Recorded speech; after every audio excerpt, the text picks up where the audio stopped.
¿Qué tal? ¿Qué tal? ¿Cómo están? Muy buenas noches. Wow, puras mujeres ahora. Ah, no, también está César. Bueno, qué bueno que están con nosotros. Hoy estamos de manteles largos. Tenemos la presencia de una superdoctora que pues acabo de conocer, pero con muy buenos antecedentes y todo. La doctora Verónica Gámez Santiago. Ella es egresada de la Universidad de Nuevo León, no, de Tamaulipas, ¿sí? Y también tiene posgrado en el Instituto Nacional de Perinatología en la Ciudad de México. También, la doctora es ginecobstetra con especialidad en esterilidad, patología de la mama, láser y medicina funcional. Aparte tiene ella un fellow, que es como una subespecialidad en Herman Hospital en Houston, Texas, y la doctora es expresidenta del Colegio de Gineco-Obstetras en el sur de Tamaulipas, nada más ni nada menos. Además es socio accionista del grupo de ginecólogos asociados del CEMAIN, que ya después nos explicará la doctora qué es todo eso. Doctora, muy buenas noches, ¿cómo estás? Muy contenta, emocionada de estar participando por primera vez en ARIS y ser parte también de la empresa y bueno, muy contenta de estar aquí con ustedes esta noche. Qué bueno, también nosotros estamos muy contentos. Adelante, doctora. Bueno, pues damos inicio. Este es un tema que muchas veces hemos escuchado tanto de cáncer de mama y realmente nos asusta porque solamente escuchamos la parte fea del tema, ¿no? Entonces oímos que quimio y que se nos cae el cabello y que nos cortan un pecho y que vamos a recibir quimioterapia. Entonces eso es un tema que tenemos que conocer antes de que suceda. Entonces, he aquí el motivo de esta plática que diseñamos. Y bueno, el motivo de por qué me debe interesar esto de cáncer de mama es porque la causa principal en las mujeres mexicanas arriba de los 25 años es el cáncer de mama. 15 mujeres mexicanas mueren por cáncer de mama, ¿sí? Y en Latinoamérica está el cáncer de mama como la segunda causa de muerte y es el cáncer más común que predomina en toda Latinoamérica. El 90% en México se diagnostica en etapas avanzadas, lamentablemente, y cada 2 horas muere una mujer por causa de este padecimiento. El 12% de las mujeres que ya llegaron a los 80 años disminuye su riesgo de cáncer de mama y a mayor edad tienen menor porcentaje de llegar a tener cáncer de mama. De hecho, las mujeres de los 80 años en adelante tienen más riesgo de morir de una caída, hasta un 88%, que de cáncer de mama, que es un 12%. Aquí tengo una anécdota chistosa. Mi abuela decía que ella se iba a morir de una C de casa. Y yo siempre le decía, abuelita, ¿qué quiere decir una C? Y me dice, uno de viejo, después de los 80 años, se muere de una C. Y yo, ¿qué es eso? No te entiendo. Y me decía, o te caes, o de en México a la hora de evacuar, de una cagada, perdón por la expresión, pero así lo decía ella. Ella era una chica migrante de la guerra de España y se vino aquí a México. Entonces decía, me muero o de una caída, hija, o de una cagada, o de la otra C, que era una, pues, congestión nasal, ¿no? Entonces, que esas eran las 3 Cs de los que se iba a morir. Y efectivamente tenía una gran razón. Después de los 80 años, 88% es más factible que mueran de fracturas de osteoporosis, que otro día hablamos de eso, que también es un tema increíble. Volviendo a nuestro tema, el 85 al 90% de estos cánceres de mama tienen origen principalmente a un proceso de envejecimiento celular.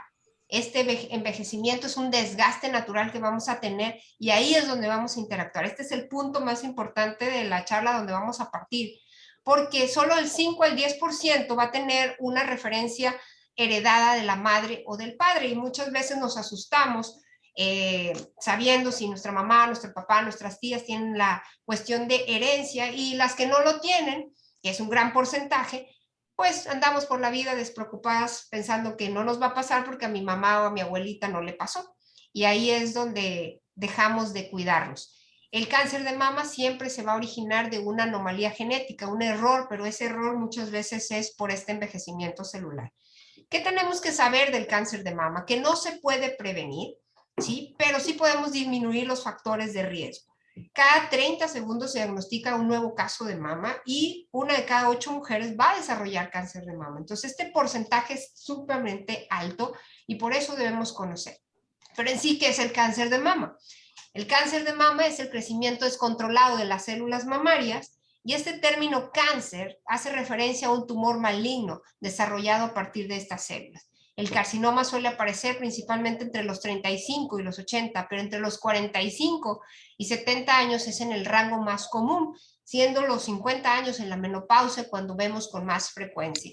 Mi paciente más joven con cáncer de mama ha tenido 19 años, ella vino a un chequeo por irregularidad menstrual y a la hora de estarle explorando sus mamas nos dimos cuenta que tenía un nódulo.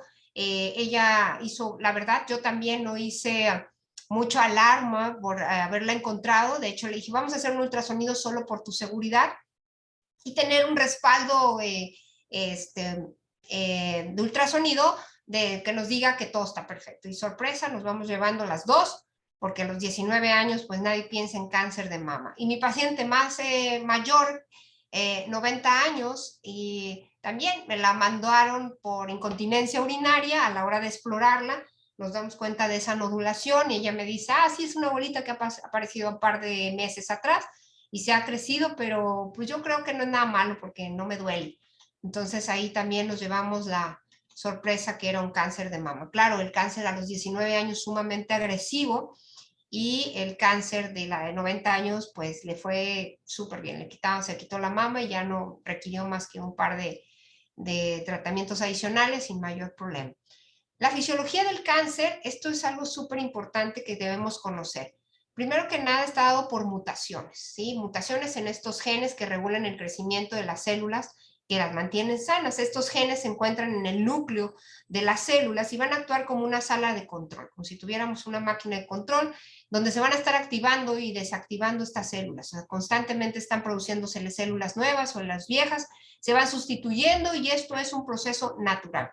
Aquí el punto es que las células que ya están renovadas empiezan a tener ese cambio, esa mutación, y entonces empiezan a dividirse sin control, sin orden, y producen células iguales, y ahí es donde se genera el tumor. Entonces ahí ese desorden. El cáncer de mama puede originarse en distintos puntos del conducto principalmente. Acuérdense que está formada la glándula mamara por piel, por grasa, por tejido glandular, y estos son los conductos donde se puede encontrar. Principalmente en el conducto es el sitio más frecuente, pero también puede ser en los lobulillos o en el tejido estromal.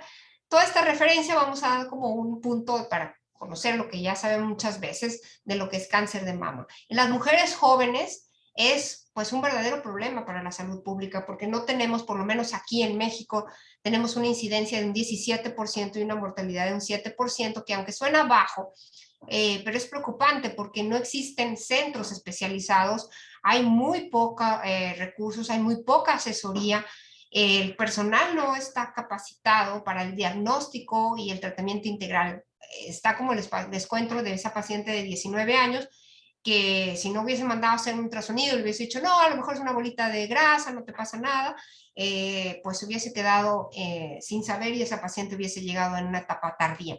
Entonces el plan de esta charla, aparte de educarnos a todas las mujeres, es que vayamos transmitiendo esa cultura de explorarnos y de revisarnos. Entonces, lo más importante del cáncer, y creo que esto es parte de la plática, es que se detecte oportunamente para que tengamos tratamientos menos agresivos, con menos secuelas físicas y psicológicas. Y esa tasa de supervivencia actualmente es el 100% en los países desarrollados. En nuestro país, lamentablemente, por estas etapas avanzadas, pues esa es una tasa a la inversa. Pero ¿qué sucedió 10 años antes de que pasara este cáncer de mama? ¿Dónde estuvo usted, chiquita? Porque es una pendeja.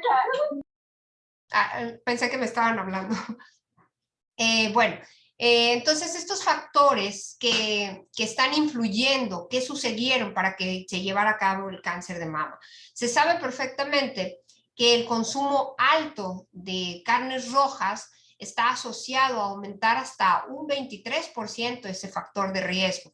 El comer más de 1.5 porciones de carne diarias también aumenta hasta un 97% y más de las carnes que nos venden ahora, que tienen estos ganados que están engordados con sustancias tóxicas, no son de libre pastoreo, entonces todas esas hormonas estamos consumiendo y obviamente la obesidad. Esta obesidad de 10 kilos arriba después de la menopausia, hace un rato tuve una pareja mayor de 72 años ella y 76 el señor, y bromeaban porque decían, después del matrimonio fue que engordamos y ahora después de que se le fue la regla a mi esposa aumentó más, dice, no sé qué le afectó, si fue más el estar casado conmigo, me bromeaba el señor, o el que ya se le fueran sus hormonas. Entonces, aquí el punto de referencia es que el aumentar de peso después de la menopausia aumenta un 18% y es porque en la grasa abdominal se empieza a producir una hormona que es la mala del cuento, que se llama estrona. El 10% de la grasa, perdón, de los estrógenos se produce también en la grasa y el 90% se producía en los estrógenos. Entonces, estamos hablando de un cáncer que depende de las hormonas. Y entonces, ¿por qué sucede en la menopausia? Y es esto la explicación, que la grasa abdominal que se va formando después de la menopausia va a dar un aporte erróneo de hormonas, que en este caso es la estrona, aumentando ese porcentaje de riesgo para cáncer de mama. Espérame. También el aumento de peso desde los 18 años tiene. Ahora se sabe que los adolescentes que tienen mayor índice de masa corporal tienen mayor riesgo no solamente a desarrollar cáncer, sino también ya están con problemas de resistencia a la insulina. Vemos jovencitas de 13, 14 años que están iniciando sus menstruaciones y que están ya teniendo un problema de resistencia a la insulina con datos de ovario poliquístico. Entonces son factores predisponentes que al paso de los años nos están hablando de ese desbalance hormonal, así como el tabaquismo que puede estar aumentando, más bien aumenta hasta un 27%. Sabemos que la mujer que fuma tiene un riesgo 10 veces mayor que la que no fuma. Esta palabra de dominancia estrogénica es una palabra muy importante que debemos tener como en mente siempre, porque todas estas patologías que a veces las damos por, es normal, o nos dice nuestro médico, o simplemente nosotros no estamos informados, esa sensibilidad de los senos, esos cambios del humor, esa retención de líquido, esos dolores premenstruales, pues aguántate, tómate un antiinflamatorio, no comas chocolate, y muchas veces con eso se medio pasaban los meses y te remediaban las abuelas, sin darnos cuenta que estábamos hablando de un desbalance hormonal desde pequeñas o desde una temprana edad, y más cuando se aunaba a una irregularidad menstrual. Ahora cada vez veo más jovencitas, adolescentes, con depresión, con fatiga, con problemas de ansiedad, y empezamos a ver las migrañas más frecuentes, un cambio en su ritmo menstrual a partir de la pandemia, y esto tiene mucho que ver en relación al encierro, que bueno, eso es otro tema. Pero la severa de esta dominancia son los famosos miomas o fibromas, la endometriosis, los senos que tengan mastopatía fibroquística, el ovario poliquístico, la esterilidad, el aborto, la ansiedad, todos estos factores que están aquí mencionándose, que es una lista larga, nos están hablando de este cambio y de este predominio estrogénico. Este predominio estrogénico que va a ser el desbalance a la hora de nuestro cuerpo y que va a llevar a una consecuencia. El tomar anticonceptivos también por más de 10 años aumenta un 30% de este riesgo. ¿Por qué? Porque nos va a llevar nuevamente, volvemos al punto, desbalance hormonal. La inactividad, eso es terrible, que haya una inactividad. ¿Por qué? porque entre mayor no nos movamos, más obesidad. Y obviamente 46% en esta dieta que está sucediendo. Entonces, ahorita en esta conferencia les estamos haciendo ver la importancia de lo que está sucediendo 10 años antes que nos están llevando al cáncer. El aumento en el riesgo de las mujeres cuando tienen síndrome metabólico, y esto pues por la obesidad, por la lipidemia, por la hipertensión, va sumando todos estos factores para este desarrollo.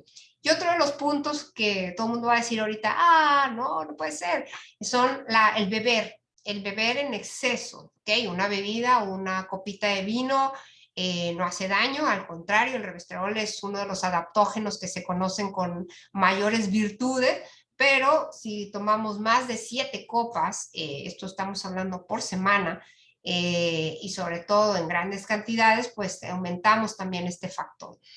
Pero no todo es malo, hay factores que también pueden disminuir. Uno es haber dado lactado, ¿sí? Aunque yo tengo la experiencia, una de mis mejores amigas, anestesióloga, con 35 años, estaba lactando a su primer bebé, me habla y me dice, tengo un crecimiento en la mama, y le dije, puede ser un absceso que se esté formando en la mama, una mastitis, como quiera, ahí vamos a hacer un ultrasonido para no dejarlo pasar, solo para cerciorarlo. Y la verdad lo pedí porque era mi amiga, era anestesióloga y no me la iba a quitar de encima de tener ese pendiente. Y sorpresa, nos vamos dando cuenta que tenía un crecimiento anormal muy rápido con un cáncer sumamente agresivo, y ella estaba lactando, había estado embarazada y lactando. Entonces, el control había llevado en la ciudad de Monterrey, por teléfono nos llevábamos cuentas, o sea, nos platicábamos cómo iba, y ahí nos llevamos esa sorpresa. Entonces, ni la lactancia nos salva, pero solamente disminuye un 7%. Y bueno, los niveles altos de estriol también se supone que ayudan a mejorar o disminuir este factor de riesgo. El de haber tenido embarazos desde el adolescente también favorece a que tengas algo bueno de haberse embarazado jóvenes, es que disminuyen su factor de riesgo, y el no haberse embarazado aumenta este factor de riesgo. Otro de los mitos que siempre se tiene es el tamaño.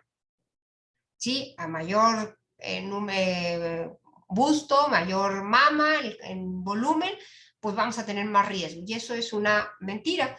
Hemos visto cáncer de mama en senos pequeños, en senos que no tenían gran cantidad, pero bueno, tenían ahí el factor de mutación y que fue un factor predisponente. Entonces, ¿qué tenemos que conocer? Este estudio es muy importante y en el mundo médico causó una revolución.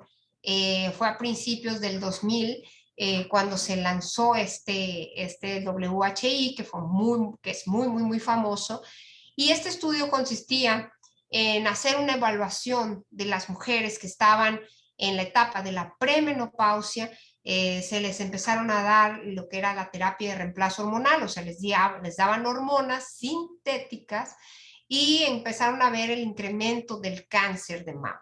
Entonces de ahí se estalló la bomba, como decimos, porque empezaron a haber más renuencia tanto de médicos como de pacientes a llevar tratamientos hormonales, y sabían que no me des hormonas porque me va a dar cáncer.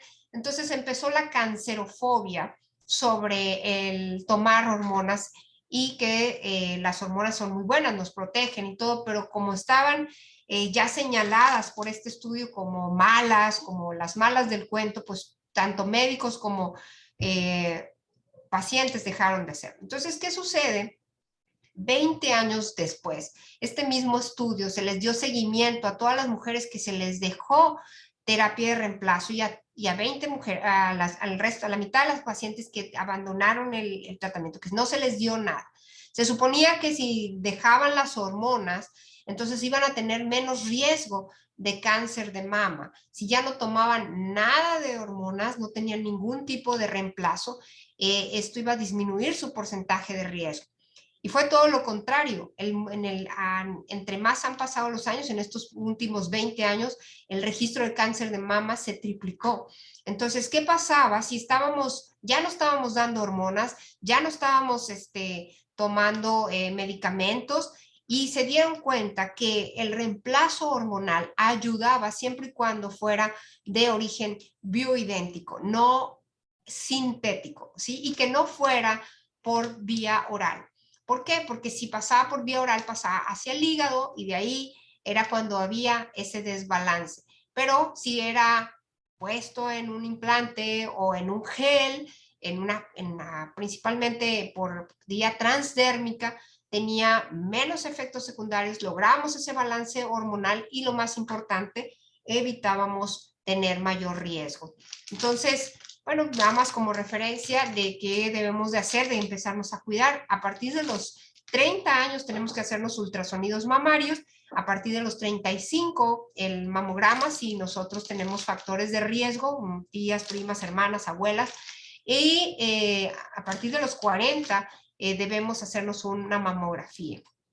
Las pruebas que existen genéticas, que también siempre me gusta mencionarlas, que hay opciones, porque si tú tienes a tu mamá, tu tía, o tu abuela que le dio cáncer de mama, sepas que existen pruebas genéticas que nos pueden ayudar. Estas pruebas causaron revolución cuando Angelina Jolie se hizo estas pruebas que demostraron que ella tenía esa mutación y que fue cuando decidió de una manera drástica quitarse las mamas. Entonces, estas pruebas se llaman BRCA1 y BRCA2 y son las siglas en inglés de breast cancer. Entonces, estas pruebas actualmente aquí en nuestro país, en México, solamente existen en 3 ciudades donde se hacen los estudios, en la Ciudad de México, en la Ciudad de Monterrey y la Ciudad de Guadalajara, pero se pueden mandar las muestras desde las zonas, desde las ciudades más pequeñas a hacer estos estudios. Y bueno, cuando salen positivas, pues nos están diciendo que somos portadores a esas mutaciones y que nuestro riesgo es más alto de padecer cáncer de mama. Entonces, el tener estas pruebas nos alertan. Tenemos que aprender desde ahorita a cómo explorarlo. Muchas veces no nos sabemos ni tocar y la mayoría de mis pacientes me dicen, no me quiero ni tocar porque me da miedo. ¿Miedo a qué? Si es tu cuerpo, ¿miedo a qué? ¿A encontrarte qué? Entonces hay que hacerlo de manera correcta, los 3 deditos, las pulpas de los dedos, haciéndose movimientos circulares y extrayendo y viendo si hay alguna nodulación, siempre paradas y luego acostadas. El momento más adecuado para hacerlo va a ser siempre cuando estemos menstruando, en los primeros días que terminó nuestra regla, y si ya no menstruamos porque ya se retiró la regla o te fui extraída el útero, entonces lo podemos tomar como un punto de referencia el día 1, el día 30, como principio o final de mes, o el día que te pagan la tanda, o el día que te caiga mejor, y la idea es explorar. Si siempre les digo que lo hagan cuando se están bañando, porque es cuando tienen jabón y pueden deslizar las manos para poder hacer una exploración mucho más completa. Igual cuando salen de bañarse, acuéstense y con crema van a poder hacerse la exploración. Estos son los pasos. Siempre les digo que esta diapositiva tenganla pegada, imprímanla y la tienen pegada ahí en su baño para que de esta manera, de forma sistemática, hagan la exploración. Y yo veo mucha adolescente, entonces aprovecho de enseñarles cómo se deben de explorar. Esto es algo que quise no dejarlo pasar de nuestra charla, porque si tú detectas esto es motivo también de ir a una revisión. A veces pensamos que tiene que dolernos o tiene que aparecer una bolita, y muchas veces cuando existe una costra persistente, cuando hay un hundimiento en la piel o hay un engrosamiento y no necesariamente hubo una bolita, entonces es algo que tenemos que ir a revisión, igual que si hay una secreción. Ese dolor o inflamación constante, igual si hay una protuberancia o una úlcera. En una ocasión me tocó ver una paciente que tenía una úlcera al lado del pezón, no tenía ningún nódulo, no tenía ninguna bolita, no tenía ningún enrojecimiento, simplemente era una úlcera. Le dije, no es normal, tenemos que hacer por protocolo toda tu rutina de estudios, y tomamos una biopsia porque ya llevaba 3 médicos que le habían dado cremas y esa úlcera en vez de crecer, de disminuir, estaba creciendo. Y resultó ser un cáncer de mama incipiente. Afortunadamente medía menos de 1 centímetro y pudo estaba en uno de los conductos y se pudo extraer sin mayor problema y la paciente actualmente está muy bien.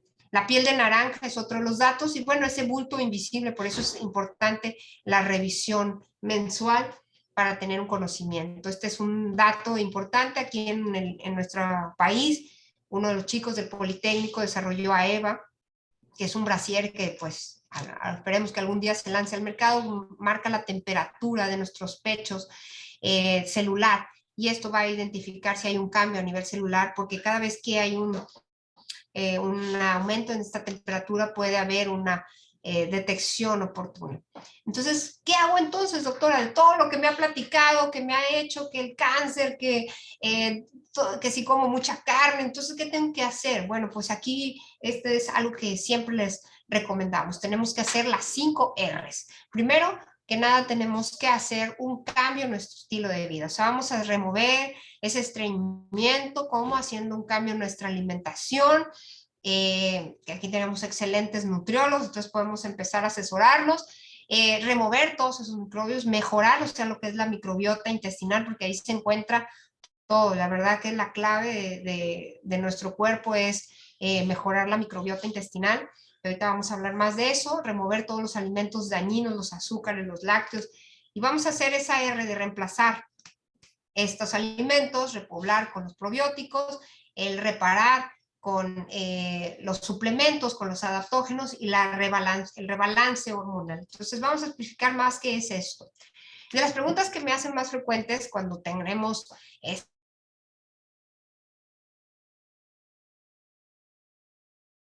no existe, pero se ha visto que la dieta baja en azúcares, alta en vegetales verdes, con mayor aporte de proteínas, nos va a ayudar a disminuir este riesgo hasta en un 30%. Entre ellas, esta dieta es la paleo, que es una de las, la mediterránea, una de las que han representado un mejor beneficio. ¿Cuál es lo que no debemos comer? Mejor les digo siempre qué no deben de comer, y es este alto consumo de grasas, de alimentos procesados, que por las carreras vámonos al Starbucks y nos comemos nuestro cuernito y nos comemos nuestro...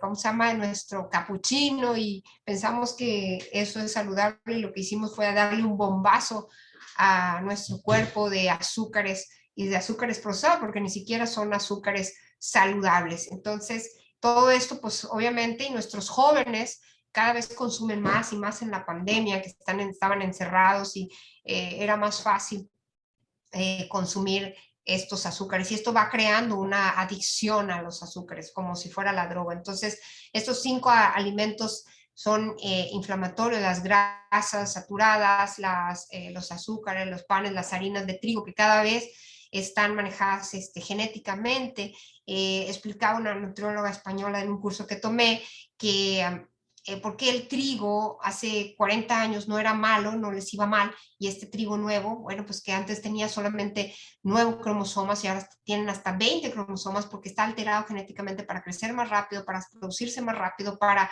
tener mayor volumen y mayor producción en los sembrados de trigo. Entonces, toda esta manipulación genética tiene mucho que ver y va a tener una repercusión. Los aceites, todos van a tener una repercusión grave también sobre esta microbiota, haciendo un proceso inflamatorio. El que menos inflama es el aceite de olivo. Y bueno, las pastas, las harinas también son procesadas y tan...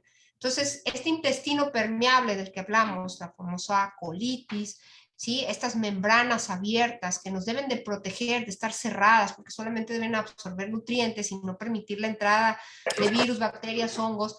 Y esto va a causar una reacción inflamatoria muy importante, que va a ser el desencadenante para este proceso que va a tener el cáncer.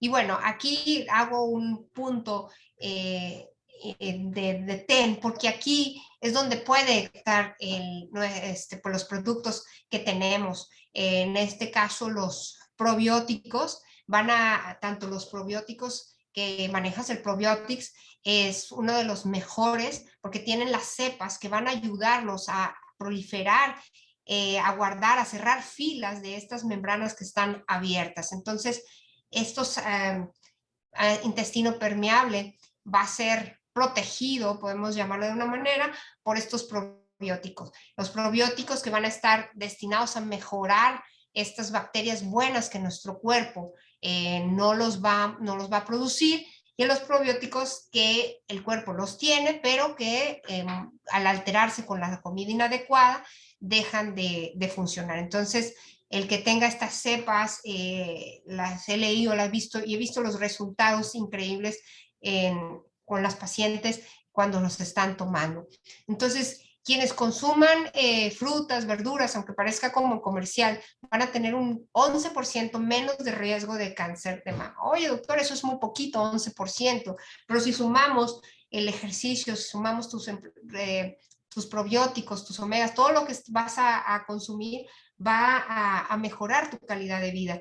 Y esto es el equivalente a una taza de verduras crudas o cocidas, una taza de frutas diarias. Entonces, no es tan difícil consumir una taza, o sea, agarras una piña y a lo mejor una rebanada y media viene siendo una taza, o la puedes combinar, y frutos rojos. Entonces, todo esto te va a ayudar bastante. Los alimentos que también nos van a ayudar mucho son los que tienen la vitamina A, y bueno, que no te gustan todo, bueno, pues existen dentro de la empresa muchos de los productos que van a contener las vitaminas, los minerales, y que nos van a aportar lo que necesitamos diariamente. Los alimentos con polifenoles, estos son sumamente importantes porque tienen una capacidad de antioxidante. ¿Esto qué quiere decir? Que ayuda a evitar el envejecimiento celular. Esto es importante que lo conozcamos porque muchas veces nos preocupamos por no envejecer exteriormente, pero el interior es el más importante.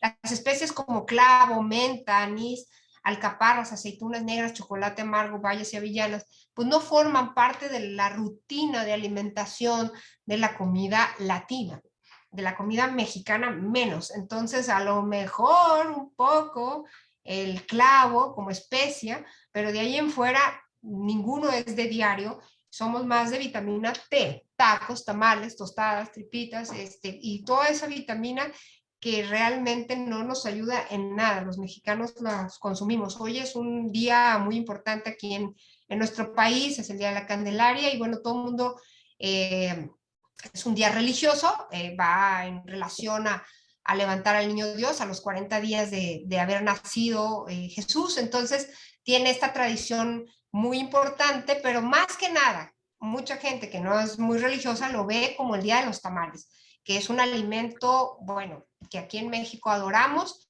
y que todo el mundo, ahorita el 90% de las familias mexicanas están en sus casas celebrando con sus familias y cenando tamales. Entonces es alimento de masa, cerdo, condimentos, mucha salsa, mucho picante, y bueno, no puede faltar la deliciosa coca bien fría, o en el caso de los lugares calientes, de su atole, que es a base de masa con una fruta. Entonces, realmente esa no es cero alimentación saludable.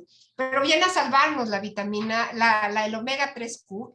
El omega 3Q, bueno, yo me enamoré de él, de este producto, por todos los beneficios. Platicaba previamente a entrar a la conferencia sobre que yo estaba buscando que cumpliera esos requisitos sobre las ventajas del omega 3. Seguramente las han escuchado, ya las conocen, la gran cantidad de ventajas que tiene, pero esta asociación de haber, o sea, a la que se le ocurrió fue genio, porque el haber utilizado el aceite del que tiene el omega 3, el aceite junto con el Q10 para potencializarlo, porque el Q10 para poderse absorber necesita de un aceite. Entonces esta sinergia que hicieron fue maravillosa. Y luego con la calidad del omega 3 con el que se cuenta, que es de estos pescados pequeños que no están llenos y contaminados de mercurio, como está la mayoría de los peces grandes, bueno, fue el éxtasis total. Estos sabemos que el omega 3 no son producidos por nuestro cuerpo, es con una alimentación que se distribuye a través de las células del organismo, y van a modificar esta composición, esa función en la membrana plasmática. El omega 3 principalmente va hacia la membrana plasmática. Y bueno, al al conocer, oye, doctora, si yo tengo déficit de omega 3, lo necesito, pues la respuesta está aquí.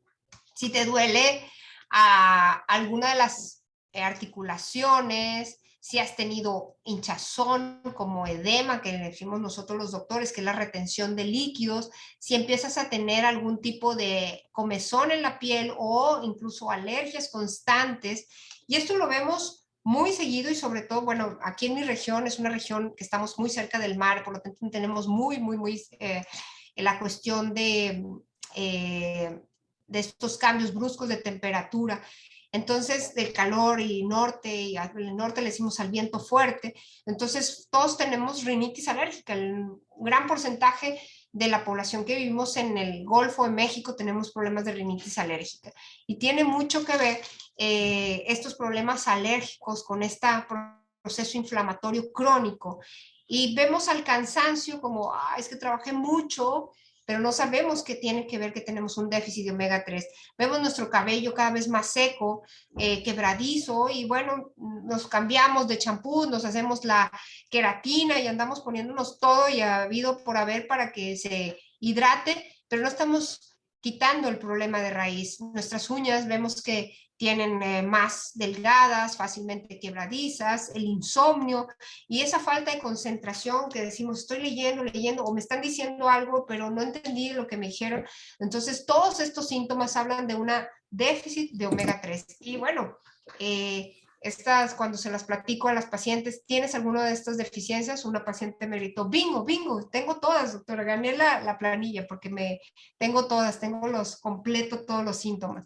Entonces, aquí, estas propiedades de omega 3 las han escuchado 1000 veces, seguramente en todas las pláticas que han estado, porque realmente es un producto que tiene mucha éxito y principalmente el antiinflamatorio. Ahorita con el COVID eh, eh, se está manejando de una manera, pues muchas veces como doctores, con esteroides y damos una gran cantidad de medicamentos que van, lejos de ayudar, están teniendo un proceso, o sea, solamente están siendo panacea para la inflamación que está ocasionando el COVID. Entonces, el darles omega 3, yo por ejemplo ahorita tengo aquí en nuestro país se disparó en las últimas semanas el COVID. Volvimos a estar en semáforo rojo por la línea de contacto. Yo solamente en este mes de enero vi 27 pacientes con COVID embarazadas. Platicaba que mi esposo, que es cirujano pediatra, ha operado en la última semana 6 niños con COVID por emergencias distintas, pero con COVID. Entonces, a lo que voy es que el COVID ha incrementado. Y dejamos atrás, de hecho, muchas veces me hablaban las pacientes y me decían, doctora, ¿dejo de tomar las vitaminas? ¿No me hacen daño? Y le decía, no, al contrario, vamos a aumentar tu dosis de omega 3. Debemos el omega 3, si hay un proceso inflamatorio, como en este caso, como en la prueba de COVID, en COVID, tenemos que subir hasta 3 gramos diarios de ingesta diaria. Y bueno, ya no se diga para la prevención de cáncer. Yo a todas las pacientes, incluso yo, tomo el omega 3Q 2 en la mañana y 2 en la noche, porque muchas veces nosotros como doctores que estamos constantemente con un estrés oxidativo por la adrenalina que estamos viviendo constantemente y más en nosotros los quirúrgicos, pues tenemos un estrés que nos está consumiendo, entonces la inflamación celular que tenemos constante ya ni se diga. Y bueno, actualmente cualquiera que tiene estrés está expuesto a un proceso inflamatorio. Los antidepresivos, es muy común que nos enchochemos, les digo yo, o sea, luego nos sentimos y el alprazolam y el tafil y andan el ribotril y lo ven como si fueran pastillitas, pero realmente no deberíamos de hacerlo. Yo estoy convencida que logrando un balance hormonal podemos dejar a los antidepresivos, pero mientras en ese destete, en lo que se los quitamos, tenemos que darles omega a altas cantidades. Y también las pacientes que tienen hipertensión son candidatas al omega 3. El retardar esas placas de colesterol. Yo ahorita desde pequeños, tanto en el área pediátrica como en el área que yo veo que es las adolescentes en mi práctica privada, les estoy diciendo a la mamá, dale omega 3, porque la dieta que llevan los niños actualmente es tan deficiente, es muy práctico. O sea, recuerdo cuando era niña, yo tengo 50 años, y era muy, muy raro que nos llevaran a comer una pizza o una hamburguesa. Bueno, era porque era una fiesta de alguien muy importante. O sea, las posibilidades de que lográramos ir a una pizza, pues muy pocas. Es más, aquí en Tampico no existía ninguna pizzería, ni la primera que llegó fue McDonald's. Me acuerdo que era como un premio al final del año. O sea, realmente no era que fuéramos diario. Y vegetales, verduras era diario y era lo normal. O sea, te lo daba tu mamá, te lo daba tu abuela y no podías ni chistar. En cambio, ahora los chicos ven a la comida rápida como normal, diaria. De hecho, la exigen diario como si fuera parte de su alimentación. Y ese es un grave error que cometemos los padres al permitir que nuestros hijos coman diario este tipo de alimentos. Y muchas veces, para que no lloren, para que estén quietos, para que nos dejen en paz, las papás milenios son muy dados a que si ellos tampoco comían vegetales, pues tampoco le van a enseñar a sus bebés de esta generación Z, generación zombie, a consumir alimentos saludables. Entonces, esta batalla diaria que tenemos en nuestros jóvenes sobre su alimentación, pues por lo menos ayudarlos con un proceso, darle un antiinflamatorio natural que es el omega 3Q. Y bueno, reducir los triglicéridos, que es la consecuencia. ¿Dónde se encuentran? Bueno, pues en animales marinos, principalmente el salmón, anchoas, merluzas, sardinas y algas, y vegetales, nueces, chía y legumbres. Pero tendríamos que comer una gran cantidad de estos alimentos para obtener una pequeña porción. Por eso es necesario suplementarla por vía oral. Y el punto aquí es que cuando tengo que tomarla, se recomienda que la tomemos una hora antes, ya sea una hora antes, perdón, una hora después de que hayamos tomado el alimento, ya sea el desayuno o la comida. Pero en mis embarazadas, todas mis embarazadas toman omega 3, a pesar de que están tomando un suplemento vitamínico que ya dice que tiene omega 3. Les digo, mira la cantidad que dice el contenido. O sea, no llega ni a los 300 miligramos de omega 3. Y tú mínimo requieres 2 gramos, entonces, ¿cuántas tabletas tendrías que tomar? Entonces, el que esta presentación tenga los 1500, pues nos hace facilitar ese gramaje que requieren. Entonces, esa es la ventaja que tiene esta presentación, y aunado al Q10, que tiene una gran ventaja para que convierte nuestros alimentos en energía. Y bueno, ¿qué vamos a hacer para complementar esta charla? De que ya hablamos de la dieta, ya hablamos de que tenemos que cambiar la suplementación, pero este balance hormonal que tenemos que tener para lograr tener esa estabilidad y disminuir nuestra proporción a que desarrollemos cáncer, primero que nada tenemos que corregir que haya esa fatiga adrenal. ¿Cómo sabemos si tenemos fatiga adrenal? Pues ese cansancio crónico, esa dificultad para poder despertar. Y bueno, con el análisis que nos hacemos, midiéndonos todo lo que es el perfil ginecológico, tiroideo, el cortisol, el sulfato de DEA, podemos tener un conocimiento más amplio realmente si tenemos esa fatiga adrenal. Y obviamente ejercicio. El ejercicio no solamente, aquí en México creemos que el ejercicio incluso lo tienen como castigo. O sea, estás gordo, te castigo haciendo ejercicio y te castigo haciendo dieta. Y realmente lo vemos hasta como negativo. Los chicos se rehúsan muchas veces a hacer ejercicio, pero si desde pequeños lo hacemos como aparte del día a día, como parte del comer, con el desayunar y cenar, como tienes que hacerlo, entonces dejemos de hacer tienes que hacerlo, sino vamos a hacerlo como parte de la parte saludable. La dieta, la palabra dieta la oyen mis pacientes y salen corriendo. O sea, no, por favor, no me ponga dieta, amo lo que como. Dije, sí, pero este estilo de vida te está llevando a esta enfermedad.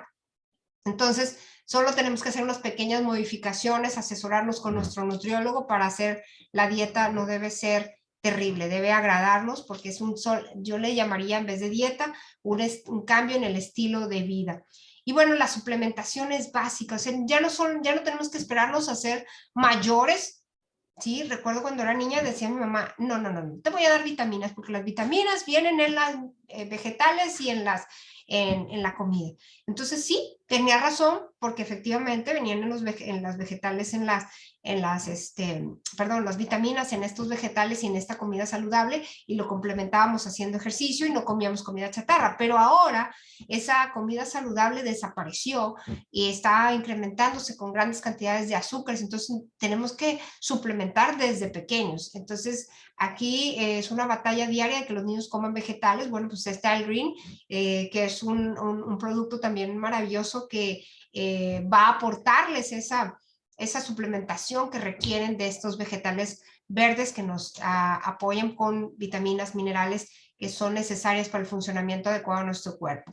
Y corregir tiroides. A la tiroides, un profesor me dijo que la tiroides la tenemos como en segundo término, no pensamos en ella, pero el día que empecemos a ver, me decía, tienes que empezar a ver a los elefantes rosas, o sea, ver en cada paciente desde la exploración. Los invito a que esta noche, terminando, concluyendo la práctica médica, las que son mujeres se desmaquillen, que quiten toda la ceja y que se visualicen si la última parte, el último tercio de su ceja ha desaparecido o incluso es muy pequeñito, muy pequeño, casi imperceptible. Entonces, aguas porque puede ser un dato clínico de hipotiroidismo, y si nos cuesta levantarnos, estamos aumentando, retenemos líquidos, sentimos que estamos con esa atención un poco lenta, bueno, a estudiar los tiroides porque tenemos muchas veces que darnos cuenta que hay más hipotiroidismo subclínico de lo que pensamos. Entonces, siempre la clínica mata todo. Escuchar a los pacientes es una clave para mí.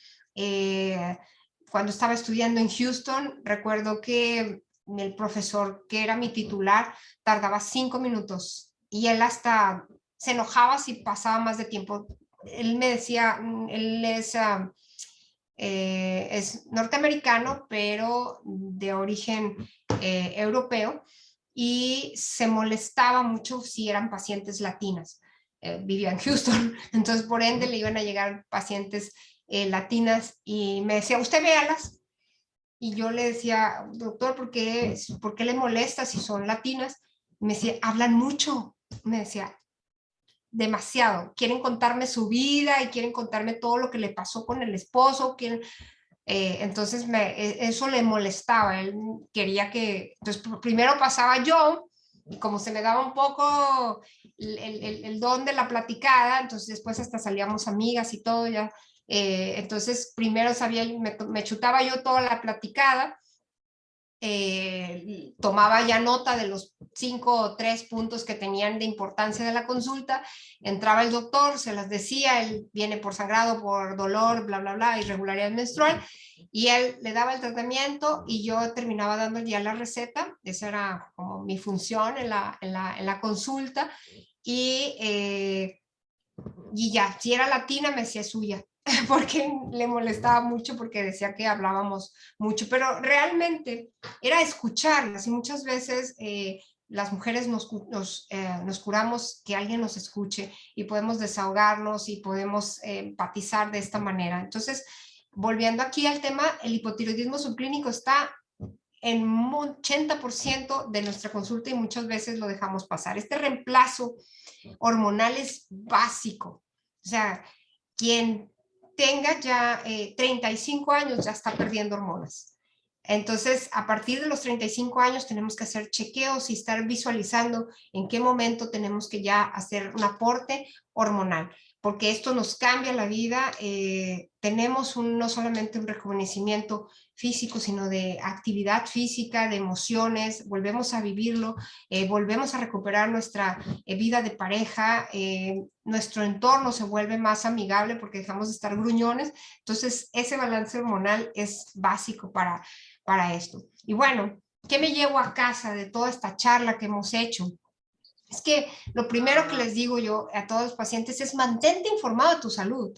No te quedes solamente con lo que te dijo tu vecina o lo que oíste o que medio leíste, sino tenemos el acceso ya cada vez a la información, pero a la información correcta, porque muchas veces el acceso al Internet es una información desinformada, no siempre tenemos la correcta. Entonces, siempre mantenernos informados de un lugar serio o incluso con nuestro médico.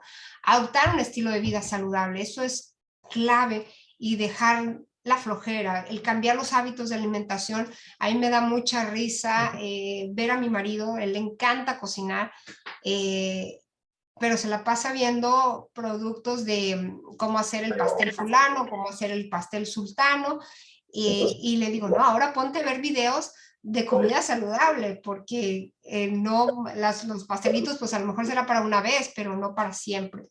Y el controlar el estrés, esto es algo súper importante, como con meditación, con respiración, el dormir bien. Realmente hay dos hormonas que hacen su disparo, una a las 10 de la noche y otra a las 12 de la noche. Entonces, una es la melatonina y a las 12 de la noche la hormona de crecimiento. Entonces, si no estamos dormidos a esa hora, estamos perdiendo. Y cada vez que nos desvelamos, estamos perdiendo, que están muriendo muchas de nuestras células neuronales que ya no se reemplazan, ya estas no se regeneran. Entonces, queremos ser más atentos, más listos, tenemos que dormir temprano y descansar más. Reactivar nuestra vida sexual. Creo que al tener este reemplazo hormonal y volver a tener sensaciones, hace un par de semanas me llegó una paciente de 66 años asustada y me dijo, doctora, es normal que yo sienta otra vez, o sea, sienta, que me den ganas de estar con mi esposo y de, estoy asustada. Y le dije, no, no es malo, porque ya habíamos empezado este reemplazo hormonal de que platicamos. Estaba súper contenta, pero a la vez asustada porque me decía que ni de joven había tenido esa sensación de placer ni de bienestar, y que pues siempre la habían educado con eso de que si sentían era pecado. Entonces aquí las cuestiones culturales son muy importantes. Entonces reactivar la vida sexual viene a reactivarnos, a rejuvenecernos, cuidar nuestro cerebro. Todo el mundo lo decimos, cuida tu alimentación y todo, pero no cuidamos a nuestro cerebro. Hacer estos ejercicios, el memorama, seguir haciendo, manteniendo, aprendiendo otro idioma, leyendo constantemente temas de los cuales no tenemos relación. Yo tengo una hija pequeña de apenas 10 años y ella tiene problemas de dislexia, que ahora entendí, después de haber estudiado tanto, que pues durante mi embarazo tuve un nivel tan alto de cortisol que bueno, ahí se vieron alteradas. Ya platicaremos en otra ocasión sobre en el embarazo toda la influencia que tiene la madre de estrés sobre la influencia para que pueda haber autismo o pueda haber déficit de atención o dislexia. Entonces, ella está leyendo todas las noches y yo la acompaño a leer temas de otro tipo que no son de medicina. Entonces, a mí me ha encantado, no solamente por la actividad que ella realiza, sino porque yo también vuelo mi imaginación, porque estamos leyendo libros de cuentos de antaño que son maravillosos, que ni yo conocía, y la verdad que ha sido increíble pues ponerla a ella a recordar, hacerle, decirle, hacer como un mini resumen de lo que hace, pero también a mí me está sirviendo a reactivar este cerebro. Entonces, cuiden su cerebro de esa manera, tomen agua, 2 litros diarios. Siempre hago el punto de que si toman de 7 de la mañana a 7 de la noche agua, y se acaban en ese lapso los 2 litros, tomando 250 mililitros cada hora o intentándolo, ese vasito de unicel cuando íbamos a las fiestas y nos daban en ese el refresco, ahora sustituyanlo con agua. Y a las 11 de la noche su última ida a hacer pipí. Esto va a evitar que tengan que estar separando en la madrugada al baño. Y esto ya sucede porque después de los 50 años empezamos a tener el síndrome genitourinario, que es una deficiencia hormonal, y esto va haciendo que nos dé esa nicturia, que vamos mucho a hacer pipí en las noches. Entonces, tanto hombres como mujeres vamos a vivir esto, pero si tenemos el reemplazo hormonal y comemos saludable y hacemos esta rutina de tiempos para ir al baño, va a ser cada vez menor. El aparato digestivo, bueno, es la clave. El sistema musculoesquelético, estírense, cuando se despierten, estírense, ábranse, respiren, abran todas sus articulaciones, están sentados cada hora, por lo menos párense y pónganse de puntitas, punta talón, a estos tipos de ejercicios tan rápidos que podemos hacer incluso estando en la oficina. Controlar nuestro peso, creo que es el dolor de cabeza de todas las mujeres y de todos los hombres después de los 35 años, y sobre todo cultivar nuestra espiritualidad. No importa qué religión sean o en qué creamos, pero sí tener esa paz interior, el liberar conflictos internos, eso también baja kilos, eso también baja, mejora la calidad de vida. Y bueno, ¿qué es lo más importante de todo lo que hemos escuchado en esta plática? Es que teniendo el conocimiento de todo lo que acabamos de charlar, es compartirlo. Si nos lo quedamos, entonces realmente no vamos a aprovecharlo, esto compartirlo con nuestra familia, nuestros hijos, nuestros hermanos, y que si nos tocamos a la hora de explorarnos, volviendo a lo que es el tema del cáncer de mama, tenemos que hacerlo sin miedo, hacerlo una vez al mes, como lo platicábamos, porque el tocarse, el cuidarse es amarse a sí mismo. Y bueno, les doy las gracias por su atención, y esta frase de Albert Einstein la tengo siempre presente, que es más fácil romper un átomo que romper un paradigma. Y esto va en relación a las hormonas, que muchas veces, o al tomar vitaminas, que pensamos que ya es mucho. De hecho, muchos pacientes me dicen, ay doctora, voy a tomar omega 3, voy a tomar los probióticos, voy a tomar el MOA, voy a tomar... No es mucho. Y le dije, no, es lo que tu cuerpo ya lo está produciendo, ya está necesitando, y al contrario, vas a lograr un mejoramiento. Entonces, el romper estos paradigmas, estos culturas que tenemos, y sobre todo en nuestra región latina, pues es uno de los puntos más importantes que debemos día con día ir cambiando. Se les doy las gracias por su atención y espero que les haya sido satisfactoria y sobre todo de aprendizaje en esta charla. Gracias. Doctora, muchísimas gracias. Qué plática tan buena. La verdad te felicito. Muy, muy, muy rica en conocimiento y aparte de súper buenos consejos. Muy, muy bien. Muchísimas gracias.